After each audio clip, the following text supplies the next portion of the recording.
মুক্তিযুদ্ধ আমাদের অহংকার, বীর মুক্তিযোদ্ধারা আমাদের প্রেরণা, গৌরবের ধন। আমরা পথ চলি মহান মুক্তিযুদ্ধকে বুকে ধারণ করে। পথ চলতে চলতে দিন গিয়ে মাস হয়, মাস থেকে বছর।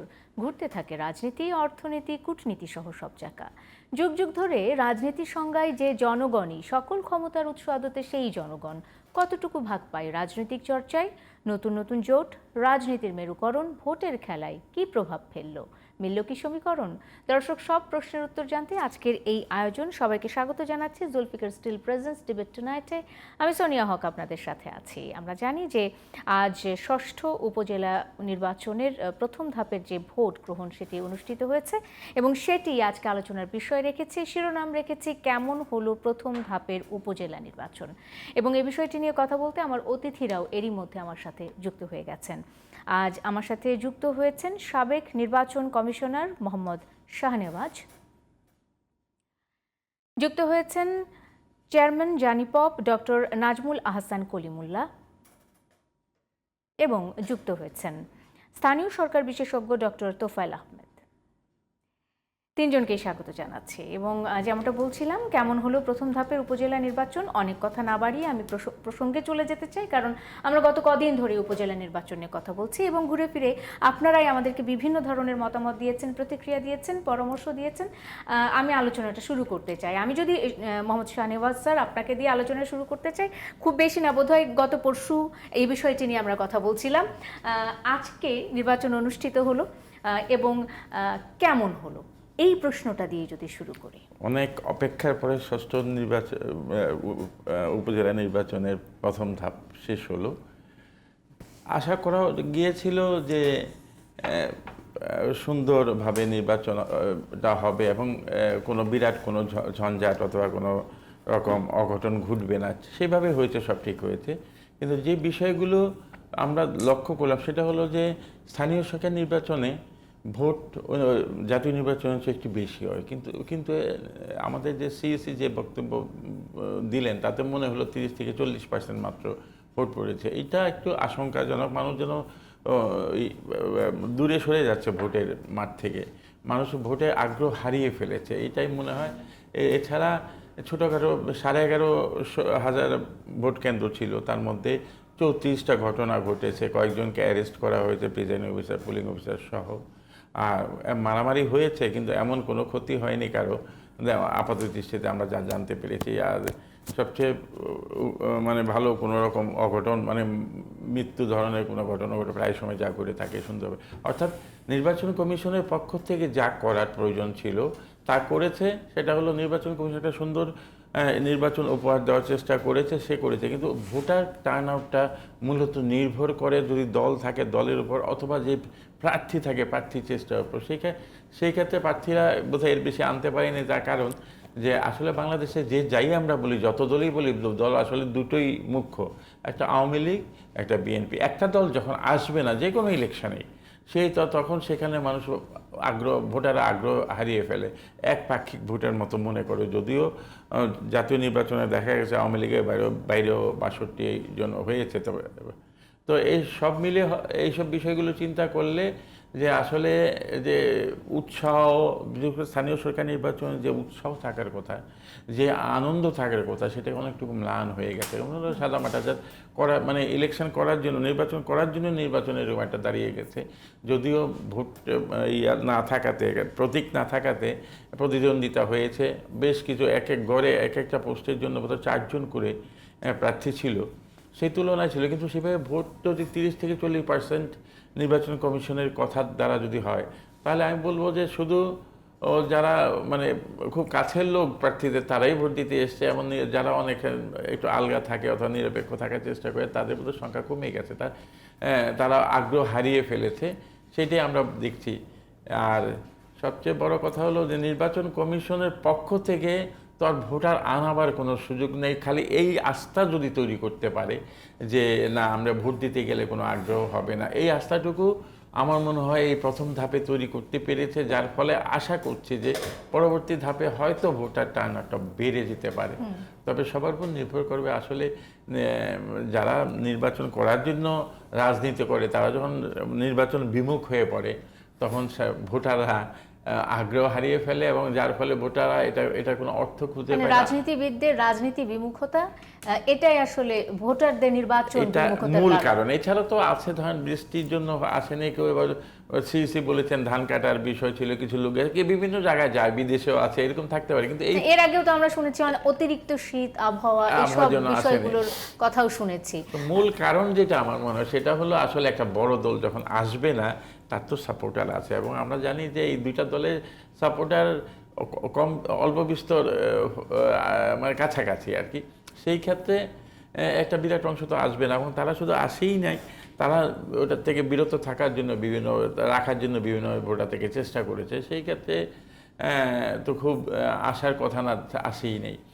আর যেটা হতে পারতো যে স্থানীয় সরকার নির্বাচনের জাতীয় নির্বাচনের মতো নয় যে সবাই এই পরিচিত না, আমি কে ভোট দাঁড়ালো আমি জানলাম, কিন্তু স্থানীয় সরকার নির্বাচন হয় কি সবাই পরিচিত, সেই ক্ষেত্রে একটু বেশি হওয়ার কথা ছিল, সেটাও কেমন যেন মানুষ পিছিয়ে গেছে। স্থানীয় সরকার নির্বাচনে একই অঞ্চলের মানুষ, একই এলাকার মানুষ, হয়তোবা আমার বাড়ির পাশের মানুষটি নির্বাচনে অংশগ্রহণ করছে, মানে এমনও তো হয়, সেই ক্ষেত্রেও ভোটার আনা গেল না। আমি যদি একটু ডক্টর নাজমুল হাসান কলিমুল্লাহ স্যার আপনার কাছে আসতে চাই এই প্রসঙ্গটি নিয়ে। প্রথমত আপনার পর্যবেক্ষণ কেমন হলো নির্বাচন, এবং এই নির্বাচন থেকে ঠিক আরও প্রায় 3 ধাপের নির্বাচন বাকি আছে, আমাদের শিক্ষাটা কি হওয়া উচিত, এবং নির্বাচন কেমন হলো, আর ভোটার যেটা আনা গেল না, একটা চেষ্টা ছিল সেটা হলো না, এর কারণটা কি হলো?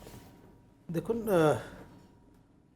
তাত্ত্বিক বিবেচনায় আমাদের শূন্য ভোট পেয়েও কিন্তু নির্বাচিত হওয়া যায়, আইনত এতে কোনো সমস্যা নেই যদি বিনা প্রতিদ্বন্দ্বিতায় হয় সেটি।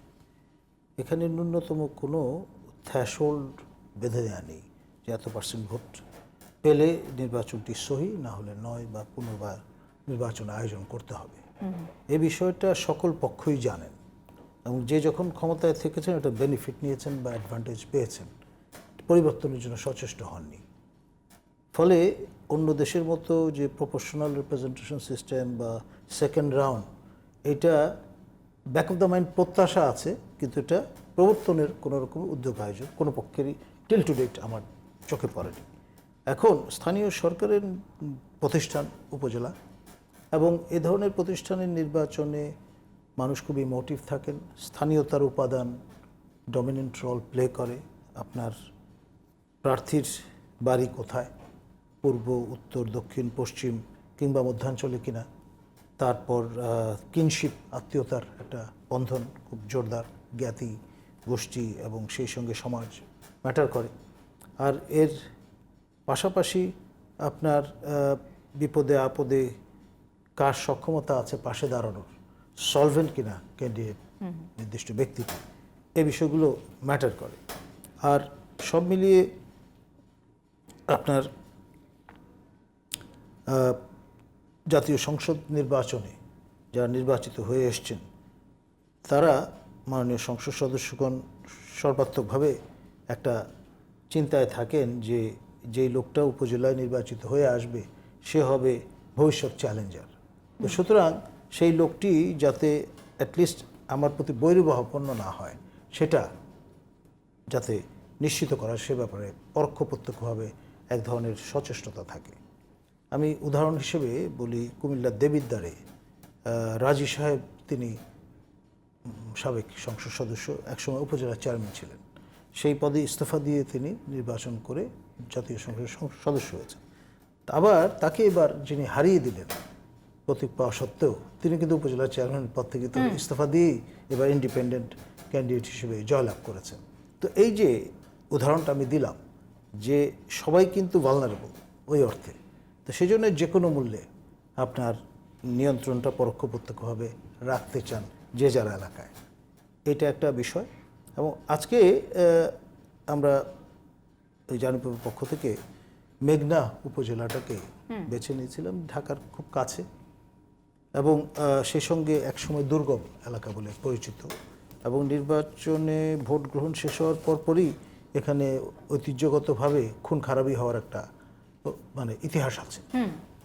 স্বয়ং যিনি জেলা পুলিশ সুপার মান্নান সাহেব, তিনি নিজেই স্পট দেখিয়ে বলছিল। তো সেখানে একটি কেন্দ্রে জেলা প্রশাসক মহোদয় নিজে গিয়ে মুশফিক সাহেব খুবই অ্যাক্টিভ মানুষ, তার এডিএম সহ গিয়েছিলেন এবং একটি কেন্দ্রে 6 জন অপ্রাপ্তবয়স্ক লোক যারা ভোট দেওয়ার জন্য উদ্যত তাদের কিন্তু সশরীরে তিনি হাতে নাতে ধরেছেন, ধরে তাদের দৃষ্টান্তমূলক শাস্তি দেওয়ার নির্দেশ দিলেন। তো এই জন্যে ওখানে তো দায়িত্বে নিয়োজিত প্রিজাইডিং অফিসার, পোলিং অফিসার, আইন শৃঙ্খলা রক্ষার দায়িত্বে নিয়োজিত আনসার, তারপরে ভিডিপি, তারপর আপনার পুলিশের লোকজন ছিল, সবাই ইউনিফর্ম পরা, সব কিছু। এই আপনার যে বেড়াজাল সেগুলো অতিক্রম করে কিভাবে আমরা জাতীয় ইলেকশনেও কিন্তু দেখেছি স্যার, মানে এই বিষয়গুলোকে আসলে প্রমাণ করে যে ত্রুটিমুক্ত হচ্ছে না নির্বাচন। এখন সমস্যা আমি আবারও বলি যে সিস্টেমিক। ওই জায়গায় যতক্ষণ পরিবর্তন আমরা না নিয়ে আসতে পারবো ততক্ষণ পর্যন্ত এই ডেসপারেশন থাকবে, যে কোনো মূল্যে বৈতরণী পার হওয়ার একটা চেষ্টা। আর ন্যূনতম থ্রেশহোল্ড যেহেতু নেই, সুতরাং আমাদের expectation back of the mind একরকম থাকবে, কার্যত আইনত কিছুই করার সুযোগ থাকবে না। বিষয়টা এরকম। অবশ্যই স্যার, ফিরবো নিশ্চয়ই। আমি একটু চলে যেতে চাই, ডক্টর তোফায়েল আহমেদ আছেন আমাদের সাথে, স্থানীয় সরকার বিশেষজ্ঞ। তার কাছেও প্রথম প্রশ্নটি ওটি থাকবে যেটি আমার আজকে শিরোনাম, কেমন হলো প্রথম ধাপের উপজেলা নির্বাচন। কদিন আগেই আমরা জাতীয় নির্বাচন পার করেছি এবং তার রেশ কাটতে না কাটতেই আবারও এত বড় একটা ইলেকশন কয়েক ধাপে অনুষ্ঠিত হতে যাচ্ছে। আমি একটু জানতে চাই যে ভোটার উপস্থিতি নিয়ে আমরা প্রশ্নটা প্রায় করি যে কেন ভোটার টানা যাচ্ছে না, এবং এর মধ্যে মোহাম্মদ শাহনিওয়াজ একটি মন্তব্য করেছেন, সেটি হলো যে রাজনীতিবিদদের রাজনীতি বিমুখতা আসলে নির্বাচন বিমুখতার প্রধান কারণ ভোটারদের। স্যার, আপনি এটার সাথে একমত কিনা এবং আপনার বিশ্লেষণ কি বলছে? Doctor Tofail. Thank you very much. না, আসলে এই যে আজকের নির্বাচন কেমন হলো, ভোটার কেন কম, এই প্রশ্নগুলো কিন্তু ঘুরে ফিরে বহুদিন ধরে আলোচনা হচ্ছে। এটা কিন্তু নতুন কোনো অভিনব আলোচনা না। ভোটার কেন কম, কেন আসে না, এই কথা বহুবার বলা হয়েছে এবং ইলেকশন কমিশন বিভিন্ন যেমন এখন বললো যে কী হলো, ধান কাটা, কেউ চুল কাটা, এগুলো কোনো বিষয় না। কারণ ভোটে মানুষের আসবেই বা কেন, কেন আসবে আমাকে বোঝান। কারণ ওখানে কারা নির্বাচিত হবে সেটা মোরলেস মানুষ জানে, বুঝে গেছে। কারণ এখানে ক্যান্ডিডেটের মধ্যে ডামি আছে, হ্যাঁ, রিয়েল ক্যান্ডিডেট আছে। তো ওগুলো হচ্ছে কি, ক্যান্ডিডেটদের মধ্যে ভোট যারা নেবেন তাদের মধ্যে এক ধরনের ম্যানেজমেন্ট আছে। ওই ম্যানেজমেন্টটাই এখন ইম্পর্টেন্ট। ভোটারের কাছেও তো এরা যাই নাই। আপনি যেমন কলিমুল্লাহ সাহেব অবজার্ভ করেন, আমি তো এগুলো অবজার্ভ করতে যাই না বা এগুলো করি না। আজকে ভোট কেমন হলো সেটা নিয়ে আমার কোনো আগ্রহ নেই। আমার আগ্রহ হচ্ছে পরিষদটা কাজ করবে কিনা, পরিষদটা আগে কাজ করেছিল কিনা। পরিষদটা যদি আগে কাজ না করে, এখন পরিষদের ইলেকশনের মধ্যে এত আগ্রহ থাকবে কেন মানুষের? এই পরিষদটা যদি তাদের কিছু ডেলিভার না করে, এই পরিষদটা যদি মানুষের কোনো কাজে না আসে, তাহলে এই পরিষদ নিয়ে মানুষের এত আগ্রহ কী কারণে হবে? ইলেকশনে আগ্রহ হচ্ছে কিছু লোকের, যেটা গত না কয়েকদিন আগে ওই যে ইয়েতে অনেক প্রত্যেক দিন তো আসছে, এটা গুণিতক, নতুন ধরনের গুণিতক সৃষ্টি হয়েছে, কত গুণ সম্পদ কার বেড়েছে। টিআইবির প্রতিবেদন, হ্যাঁ, টিআইবির প্রতিবেদন না, টিআইবিটা তো শেষে আসলো, তার আগে তো প্রত্যেক দিনই পত্রপত্রিকা আসছে বিভিন্ন চেয়ারম্যানদের। তো এখন গুণ কত হবে, 10, 20 নিচে, এগুলোর নিচে কম হচ্ছে না। এর পর্যন্ত যেতে যেতে এটা দেখা যাচ্ছে যে 18,000% পর্যন্ত বেড়েছে, 5,000%, 1,000%, এই যে অবস্থাটা হচ্ছে। তাহলে এখানে সাধারণ মানুষের কি আগ্রহ থাকবে আমাকে বোঝান। এমপিদের তুলনায় বেশি উপজেলা না, নির্বাচন। এটা আসলে জিনিসটা হচ্ছে কি, একটা ভুল মেসেজ যাচ্ছে এখানে আবার।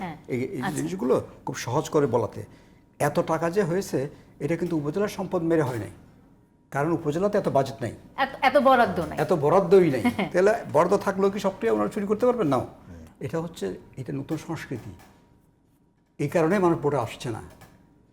এখন একটা ফেস সৃষ্টি হয়, ভোট দাঁড়ালে, ইলেক্টেড হয়ে গেলে তার একটা ফেস ভ্যালু হয়, এই অমুক নেতা।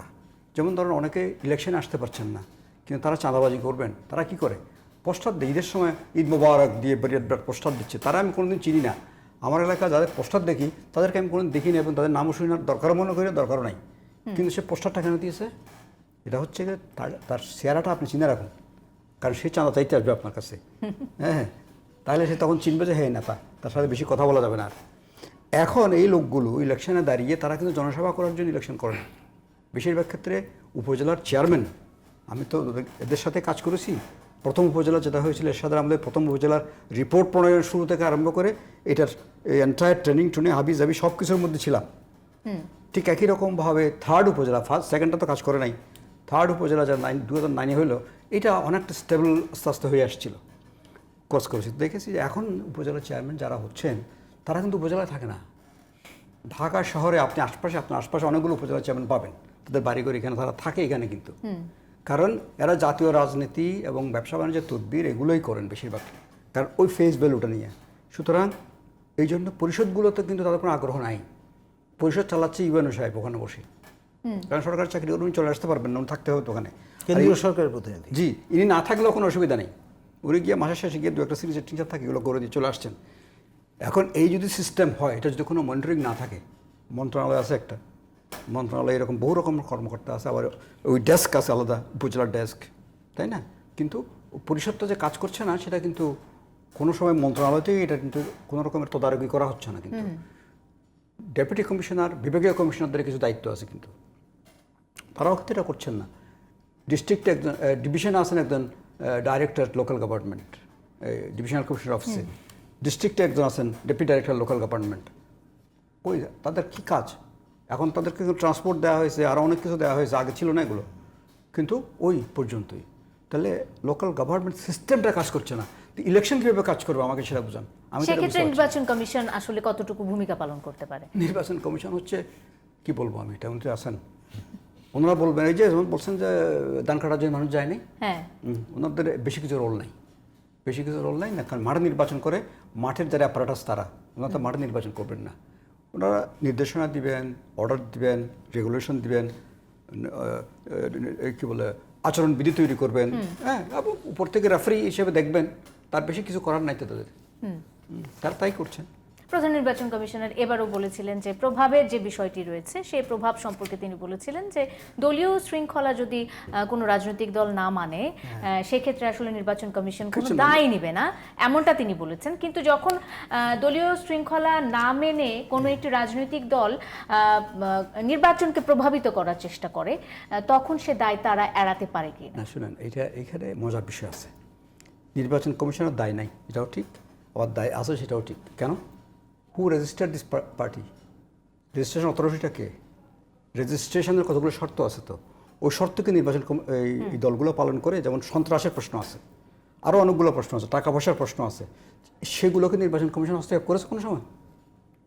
নির্বাচন কমিশন ওখানে রোল আছে। আচ্ছা, কিন্তু এখন পার্টি ডিসিপ্লিন করার জন্য নির্বাচন কমিশনের দায় না। এখন অত্যন্ত ইন্টারেস্টিং কোশ্চেন আপনি উঠিয়েছেন, আমার মনে হয় পরবর্তী সময়ে প্রফেসর কলিমুল্লাহ সাহেব আলোচনা করবেন এটা। এখন নতুন ধরনের একটা জিনিস, এগুলো বাই প্রোডাক্ট, রাজনীতির বাই প্রোডাক্ট, অবাধ্যতা সংস্কৃতি একটা শুরু হয়েছে বড় দলের ভিতরে। যেমন ধরেন বাংলাদেশ আওয়ামী লীগ সরকারি দল বলেছেন যে এমপি মন্ত্রীদের আত্মীয় স্বজন যেন ক্যান্ডিডেট না হয়, এটা নির্দেশনা দিয়েছেন। কেন? এটা হলে ইলেকশনটা প্রভাবিত করবেন ওনারাই, সেই কারণে হয়তো এটা প্রভাবটা কমানোর জন্য এটা করার চেষ্টা করেছেন, কিন্তু এটাকে মানানো গেছে? মানানো যায় নাই। ঠিক একই রকম ধরেন বিএনপি, তারা বলছে আমরা বর্জন করলাম, খবরদার কেউ ইলেকশনে যাবেন না, এবং বহিষ্কার করলেন 100 কতজনকে জানি, কিন্তু লোক তো গেছে। তার মানে গ্রাসরুটের নেতাকর্মীরা এখন হাইকমান্ডের নির্দেশ পুরোপুরি মানছেন না। কারণ হচ্ছে হাইকমান্ডে যখন সিদ্ধান্ত নেয়, এটার কারণটা হচ্ছে, আমি বললাম যে ইলেকশন নিয়ে আমরা কথা বলি, ইলেকশনের চেয়ে বড় কথা বলা দরকার রাজনীতি নিয়ে। রাজনীতির নেচার ডিসাইড করবে মানুষ ইলেকশনে যাবে কি যাবে না। কারণ কোনো বড় পার্টি, কোনো ছোট পার্টি, তারা কিন্তু তাদের যেসব ইউনিটগুলো আছে গ্রাসরুটে বা ডিস্ট্রিক্টে, থানাতে, তাদের সাথে কোনো আলাপ আলোচনা করে কোনো সিদ্ধান্ত নিচ্ছেন না। তাহলে এদের কোনো পার্টিসিপেশন আছে? বড় ধরনের একটা বিচ্ছিন্নতা পার্টির সাথে। হ্যাঁ, পার্টি করি আমি আসি এটুকু, কিন্তু পার্টির সাথে পলিসি ডিসকাশনে, পলিসি ডিসকোর্সে তাদের কিন্তু কোনো লিঙ্ক নাই, টোটালি ডিলিঙ্ক। যার ফলে যে যার মতো করে যে যার স্টাইলিশে রাজনীতি করছে, যে পোস্টার দিচ্ছে। ধরুন আগের দিনে যখন পোস্টার ছাপানো হতো, পার্টির অনুমতি ছাড়া পোস্টার ছাপাতে পারতো না, তো পার্টির একটা অনুমতি লাগতো, পোস্টারে কী থাকবে না থাকবে। এখন যে যার খুশি মতো পোস্টার দিচ্ছে, আপনি খুশি হচ্ছেন, আমি খুশি হচ্ছে, আমার তো ছবি দিয়েছে ওখানে, কারণ ছবি একটা না তো, বড় ছোট মাঝারি এরকম বহু রকমের ছবি থাকে। যিনি দিয়েছেন পোস্টারটা, তার ছবিটা একটু বড় করে থাকে, কোনায় বঙ্গবন্ধু থাকবে, প্রধানমন্ত্রী শেখ হাসিনা থাকবে, কোন বড় নেতা থাকবে, হ্যাঁ বড় নেতা, ছোট নেতা থেকে মাঝারি নেতা আবার ওনাকে সাপোর্ট করে, কিন্তু ওনারটা বড় করে দিবে, আবার সৌজন্য একজনের। এখন এইটা তো পার্টি কন্ট্রোল করছে না। তার মানে কি, এটা একটা নির্দিষ্ট স্টাইলে কিন্তু এটা শুরু হয়েছে। এগুলো কিন্তু রাজনীতির জন্য কিন্তু শুভ জিনিস না। আমি শেষ কথাটা বলি, বেশি কথা বলে ফেললাম। সেটা হচ্ছে আমি খুব শঙ্কিত, আমি কালকেও এক জায়গায় এই কথাটা বলেছি। দেখেন, আমাদের সব পার্টির, যেমন এখন ধরেন হায়দ্রাবাদ রণ হসপিটালে, এরকম সব পার্টির আমাদের যে সিনিয়র নেতাগুলো, তাদের কিন্তু অনেক বয়স হয়ে গেছে। এখন আমার তো মনে হচ্ছে বিরাট একটা শূন্যতা নতুন রাজনীতিতে, নেতৃত্বের ক্ষেত্রে। হ্যাঁ রাজনীতিতে আসছে বড় একটা শূন্যতা। এটা আওয়ামী লীগ বলেন, বিএনপি বলেন, অন্যান্য পার্টিগুলো বলেন, সব পার্টিতেই কিন্তু প্রথম সারির যে নেতাগুলো আছে, দ্বিতীয় সারির যে নেতাগুলো আছে, তাদের সবার বয়স হয়ে গেছে কিন্তু। এবং কিন্তু সেই হিসাবে কিন্তু নতুন রক্ত প্রবাহ, নতুন লোক আসে কিন্তু এরা কিন্তু ঠিক রাজনীতিবিদ হিসাবে কিন্তু মানুষের কাছে পরিচিত না। অবশ্যই। মোহাম্মদ শাহনেওয়াজের কাছে চলে যেতে চাই। মোহাম্মদ শাহনেওয়াজ, এর আগে আমরা আলোচনাগুলোতে, গত কদিনের আলোচনাতে সবচেয়ে বেশি আলোচিত যে বিষয়টি ছিল সেটি হলো যে মন্ত্রী এমপিদের আত্মীয় স্বজনরা নির্বাচনে অংশগ্রহণ করলে সেখানে নির্বাচন প্রভাবিত হতে পারে।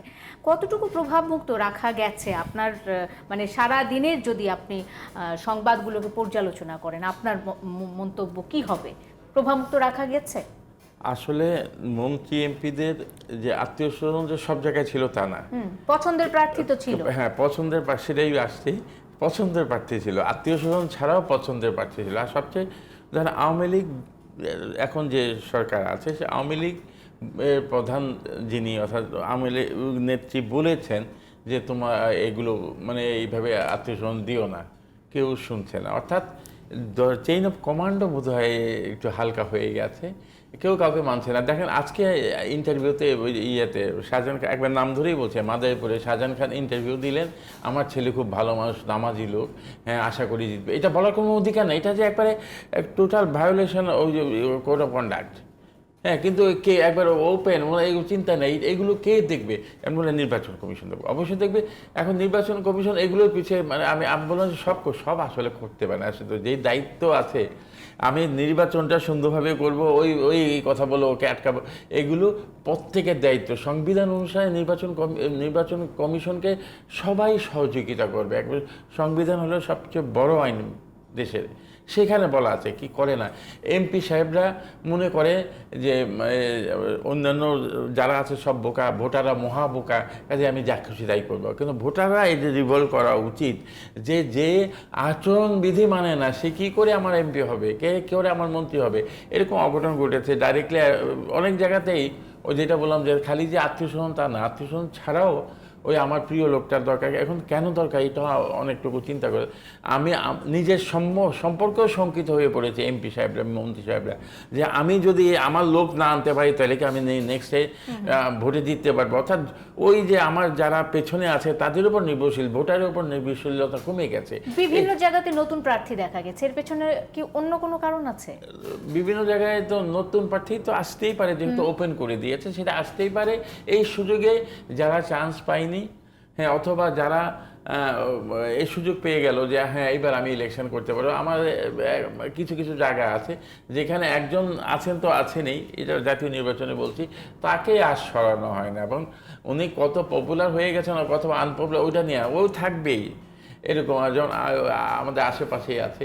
তো এইগুলোকে যারা আরও পপুলার লোক হয়তো তারা চান্সই পায় না, এই সুযোগ চান্স পেয়ে দাঁড়িয়ে গেছে। দেখেন জাতীয় নির্বাচনে 62 জন হয়েছে এমপি, এবং এরা আওয়ামী লীগের লোক।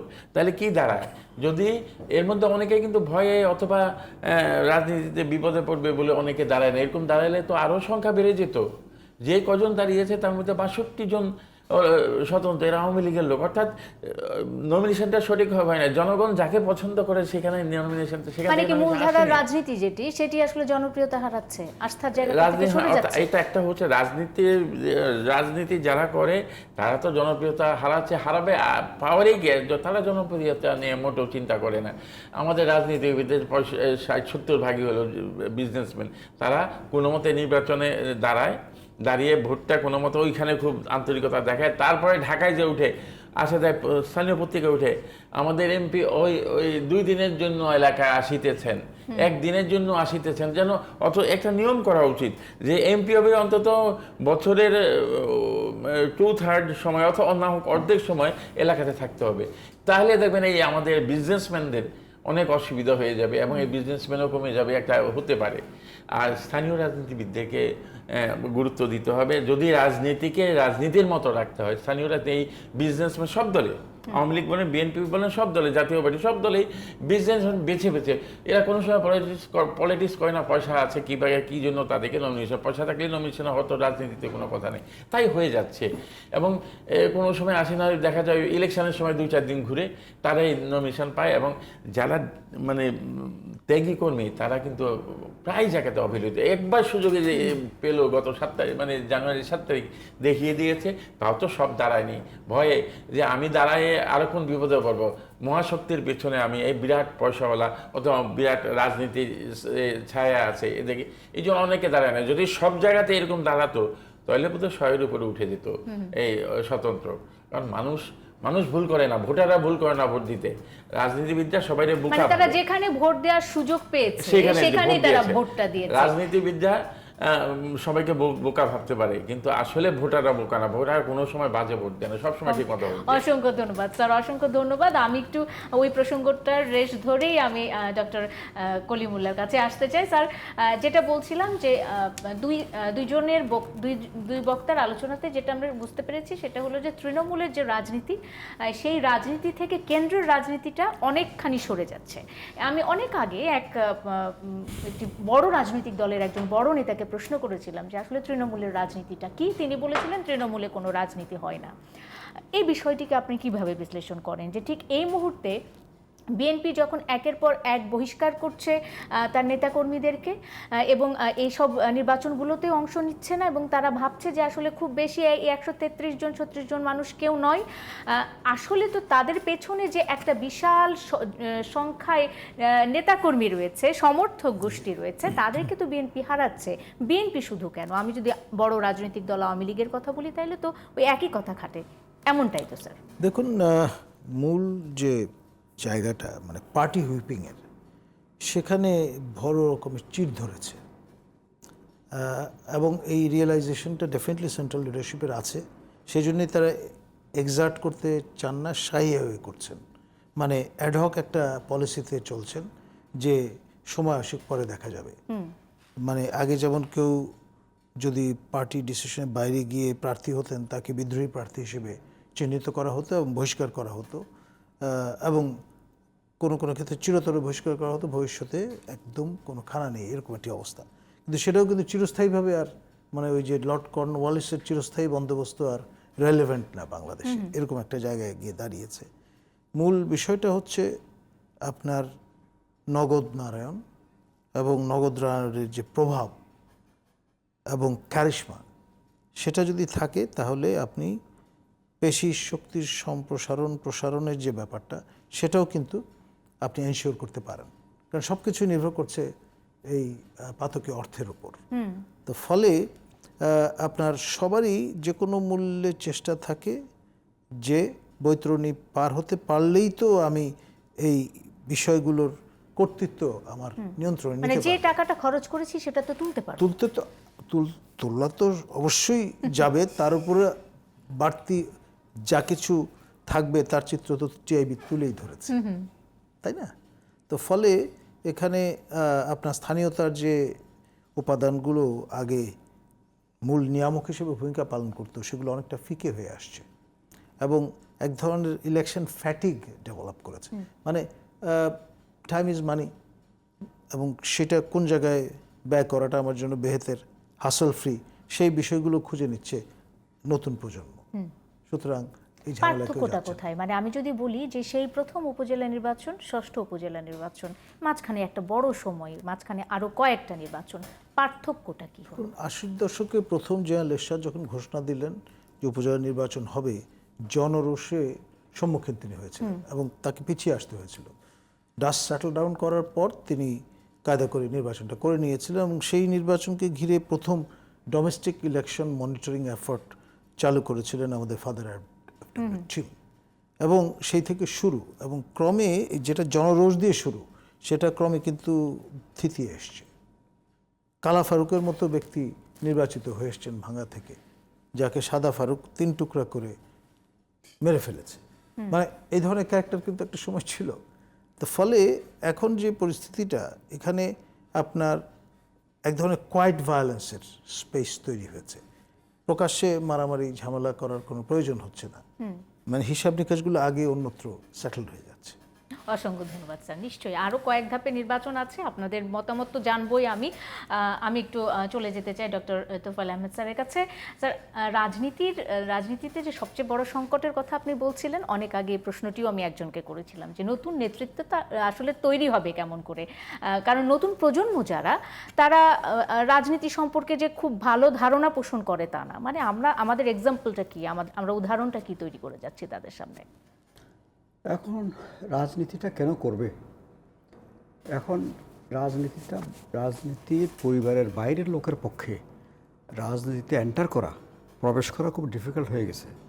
কারণ ওই স্পেসটা কিন্তু রাজনৈতিক পরিবারের লোকরা কিন্তু আগে থেকে অকুপাই করে রাখছে, এটা একটা দিক। আর আরেকটা হচ্ছে যে পড়াশোনা করার পর একটা চাকরি বাকরি খোঁজে। এখন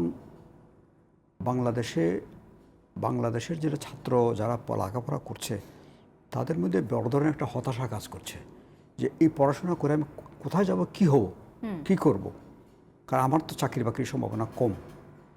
তো এইসব জিনিসের কারণে রাজনীতিটা একটা বাড়তি জিনিস। আর রাজনীতির সাথে যখন জীবন জীবিকার সংকটের সম্পর্ক থাকে, তখন কিন্তু রাজনীতিতে মানুষ আসে। যেমন এখন ইলেকশন হচ্ছে ইন্ডিয়ার ইলেকশনে কিন্তু কংগ্রেস, ন্যাশনালি ইন্ডিয়া জোট, আমি বিরোধীর কথা বলছি, পশ্চিমবাংলার তৃণমূল, তারা কিন্তু জব এটাকে কিন্তু একটা বড় ইস্যু করেছে, বেকারত্ব। তাহলে তারা গেলে কিভাবে কর্মসংস্থান করবে, তাদের কিভাবে সাপোর্ট করবে, বা বিভিন্ন রকম ভাতা এবং অন্যান্য কিছু দিয়ে তার একটা ব্লুপ্রিন্ট তারা কিন্তু উপস্থাপন করেছে। আমরা তো করি স্যার, আমরা তো ইশতেহারে অগ্রাধিকার দিই কর্মসংস্থান। কিন্তু আপনার ইশতেহার এগুলোকে বিশ্বাস করে না, কারণ হচ্ছে ওই ইশতেহার তৈরির সাথে এবং ওই ইশতেহার নেওয়ার সাথে জনগণের সম্পর্ক খুব থাকে না। ঢাকায় বসে কয়েকজন লোক বানায় এটা গ্রাসরুটে আলোচনা করে, যেটা আসেনি। আমি প্রসেসটা বলতে চাচ্ছি আপনাকে। ওখানে যেমন ধরেন এই যে তৃণমূলের যে লক্ষ্মীর ভাণ্ডার, স্বাস্থ্য সাথী, এরকম কতগুলো 5-6টা প্রোগ্রাম আছে, প্যাকেজ। এগুলো কিন্তু গ্রাসরুটে কিন্তু ভালো ইম্প্যাক্ট সৃষ্টি করেছে। কিন্তু মহিলারা একটা বিরাট নাম্বারে কিন্তু মিটিংয়ে আসতেছে কিন্তু, তাই না? তাহলে ঠিক একই রকমভাবে কেন্দ্রীয় সরকারের লোকজন এসে, মোদি স্বয়ং এসে, অমিত শাহ স্বয়ং এসে কিন্তু এগুলো কাউন্টার করছে। তারা কিন্তু এই সরকারের দুর্নীতি তুলে ধরে এটাকে কাউন্টার দেওয়ার চেষ্টা করছে। তার মানে কি, রাজনীতিটা অনেক অনেক বেশি জমজমাট, তার ফলে মানুষের অংশগ্রহণটা কোনো না কোনোভাবে হচ্ছে। আবার জাতপাতের একটা বিষয় আছে, ধর্মের একটা বিষয় আছে। কিন্তু আপনার এইসব ইলেকশনে তো কোনো ইস্যু নাই যে ইস্যুকে গ্লু করে মানুষকে আপনি লাগাবেন এর মধ্যে। মানুষ তো কোনো কিছু, এখন ধরুন উপজেলা ইলেকশনে মানুষের ইস্যু কী, যার জন্য মানুষ এখানে লাগবে আসবে। আমি তো কোনো ইস্যু তৈরি করতে পারিনি। যদি উপজেলাটা রিয়েলতা কার্যকর হতো, তাকে সেবা দিত, তার সার্ভিস ডেলিভারিতে তার অংশ থাকতো, তাহলে সে কিন্তু আসতো। কারণ এখন তো সে এটা কিছু দেখতে পাচ্ছে না। যেমন এখন কিছু একটা হলে দরখাস্ত করে কিন্তু ইউএনওর কাছে, কারণ ওনার এখন থেকে কিছু পাওয়া যায়। ইউনিয়ন পরিষদ চেয়ারম্যানরা কিন্তু ইউএনওর কাছে আসে, চেয়ারম্যানের কাছে যায় না। মানে এটা অদ্ভুত একটা সিস্টেম ডেভেলপ করেছে। সেই জন্য বলছি যে কেমন হলো নির্বাচন, এটা কিন্তু খুব অপ্রাসঙ্গিক কথা। কেন মানুষ আসলো না, এটাও কিন্তু অপ্রাসঙ্গিক কথা। কেন আসবে মানুষ এত বোকা না? উনি যেটা বললেন, ভোটাররা এত বোকা, সে কেন যাবে? দান কাটতে চলে যাচ্ছে। আমার দান কাটা এখন দরকার, আমার এখন ভোটে যাওয়ার কোনো দরকার নাই, কারণ ওখানে আমি কিছু পাবো না। আর আমি ভোট দিলেও যে না দিলেও একই কথা, তাই না? তো এখন কথা হচ্ছে ভোটটাকে, ইলেকশনটাকে আমরা অপ্রাসঙ্গিক করে ফেললাম কিনা। এটা কি নির্বাচনের স্বাস্থ্যের জন্য ভালো হচ্ছে? না, ভালো তো হচ্ছে না। আমি বলছি ভোট, ইলেকশন, রাজনীতি, এটাকে আমার জীবনের সাথে প্রাসঙ্গিক করতে পারছি না। এই প্রাসঙ্গিকতা হারানোর কারণে এখন মানুষ আস্তে আস্তে বিমুখ হচ্ছে, এবং এটা সর্বস্তরে। এখন নেতৃত্বের প্রশ্নে আসেন। ইলেকশন যদি সুষ্ঠু হতো, ইউনিয়ন পরিষদ, উপজেলা পরিষদ, জেলা পরিষদ, এগুলো সবগুলোতে, পৌরসভা, তাহলে এইটা একটা লিডারশিপ তৈরির একটা জায়গা হতো, লিডারশিপ। আমরা সাধারণত বাংলাদেশে এটা রংলি অর রাইটলি ছাত্র রাজনীতি থেকে লিডারশিপ রিক্রুট করার কথা চিন্তা করি। এটা কিন্তু রাইট ওয়ে না। কারণ ক্যাম্পাসের মধ্যে রাজনীতি করে সেটা জনসম্পৃক্ত কাজ না। এটা এই ক্যাম্পাস থেকে বেরিয়ে এসে যদি যে জনসম্পৃক্ত কাজ করে, তখন কিন্তু ওখান থেকে আপনি লিডারশিপ পাবেন।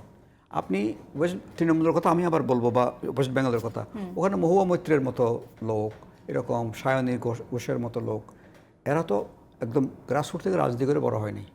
এরা পড়াশোনা করেছে, বড় বড় কাজকর্ম করেছে, চাকরি বাকরি করেছে, প্রফেশনাল লোক এসে রাজনীতি ঢুকেছে। ঢুকে কিন্তু সে এমন না যে আমি জাস্ট ইলেকশনটা করার পরে চলে আসছি ঢাকায় আর যাচ্ছে না, তারা ছড়িয়ে গেছে, ওরা আরও রয়ে গেছে ওখানে। মহুয়া মৈত্রের মতো মহিলা কিন্তু সে একটা মাল্টিন্যাশনাল খুব বড় চাকরি করেছে, সে কিন্তু ওই জায়গায় রয়ে গেছে, কিন্তু ওই জায়গায় থাকছে সে বাসা করে, এবং ওখান থেকে উঠে আসছে না সে। ওরা কিন্তু ওই জায়গাটাকে ধরে নিয়েছে কিন্তু, এবং মানুষ তাকে সবসময় পাচ্ছে, কারণ মানুষও চায় যে আমার মতো এমপিকে আমাকে পেতে হবে। সে আবার দিল্লিতে গিয়েও কিন্তু সংসদও কাঁপাচ্ছে। আমরা তো এরকম লোক পাচ্ছি না, জনপ্রতিনিধি হওয়ার মতো লোক হ্যাঁ, পাওয়া আমরা যাচ্ছে ঠিক না। ওই গ্রুমিংটা আমাদের হচ্ছে না, তো ওই গ্রুমিংটা আমাদের হচ্ছে না। আপনি এই বাঁশ নিয়ে মারামারি করে এই রাজনীতি করে কি সেই লোকটাকে আপনি এমপি বানাবেন? চিটাগং ইউনিভার্সিটি দেখলাম যে ওই দিন চিটাগং কলেজ, মহসিন কলেজে মারামারি হচ্ছে, বাঁশ নিয়ে নিয়ে সব দৌড়াচ্ছে। তো এই ওখান থেকে কি নেতৃত্ব সৃষ্টি হবে আমাকে বুঝান। সুতরাং এই লোকাল গভর্নমেন্ট সিস্টেমটাকে যদি আমরা আন্তরিকভাবে গ্রহণ করে যদি এখানে যে সুষ্ঠু নির্বাচন করে লোকগুলো আসার চেষ্টা, পথ খোলা রাখতাম, তাহলে আমার লিডারশিপ কিন্তু ওখান থেকে তৈরি হতো। ওখান থেকে কিন্তু একটা অংশ পেতেন, সবটা ওখান থেকে পেতেন না, কিন্তু একটা অংশ পেতেন যারা উঠে আসতো। যেমন ধরুন আমাদের মোজাম্মেল হক যিনি মন্ত্রী আছেন এখন, মুক্তিযুদ্ধ মন্ত্রী, উনি কিন্তু বিধান পরিষদের চেয়ারম্যান ছিলেন, পৌরসভার মেয়র ছিলেন, ওইভাবে কিন্তু উঠে এসছেন। এরকম কিন্তু অনেক দেখবেন। আমাদের 2014 সনের যে উপজেলা নির্বাচন হয়েছে, পার্লামেন্ট নির্বাচন হয়েছে, সেই নির্বাচনে কিন্তু 2009 সনের উপজেলা চেয়ারম্যানদের প্রায় 30 জন নির্বাচিত হয়েছে। কিন্তু মুশকিলটা হচ্ছে এই লোকগুলো উপজেলা চেয়ারম্যান পজিশনটাকে স্টেপিং স্টোন হিসেবে ধরেছে, উপরে ওটা সিঁড়ি, কিন্তু যেই পার্লামেন্টে গেলেন তারা টোটাল ফরগটন উপজেলা। ওখানে যে নীতিকানুন কিছু চেঞ্জ করতে হবে, কিছু করার আছে, এটা কিন্তু তারা আর ভুলে গেছে, করছেন না। এটা আগেও হয়েছে এরকম, অনেক উপজেলা চেয়ারম্যান কিন্তু এমপি হয়েছে, কিন্তু এমপি হওয়ার পরে যে তারা ওই এমপির পদ থেকে উপজেলা তারা ছিলেন, তাদের তো অভিজ্ঞতা আছে যে ওইটাকে যে কনসলিডেট করবেন, ওই সিস্টেমটা যে কাজ করছেন এটাকে কার্যকর করবেন, এই চিন্তা কিন্তু করে নাই। তখন চিন্তা করছে আমার যে এমপি হওয়া, আরেকবার নেক্সট টাইম এমপি হতে গেলে আমার কি করতে হবে, কোন উপজেলা চেয়ারম্যানকে সাইজ করতে হবে, সেটাই আমি করছি। হ্যাঁ, অসংখ্য ধন্যবাদ আপনি, অসংখ্য ধন্যবাদ। আমার আসলে সময় শেষ হয়ে গেছে। নিশ্চয়ই আরও একদিন এই বিষয়গুলো নিয়ে আরও বিস্তারিত আপনাদের তিনজনের কাছ থেকে জানবো। অসংখ্য ধন্যবাদ মোহাম্মদ শাহনেওয়াজ, ডক্টর তোফায়েল আহমেদ এবং ডক্টর নাজমুল হাসান কলিমুল্লাহ। ধন্যবাদ আজকের মতো। আর যারা এতক্ষণ ছিলেন জুলফিকার স্টিল প্রেজেন্স ডিবেট টুনাইটের সাথে, আপনাদেরও ধন্যবাদ। শুভরাত্রি।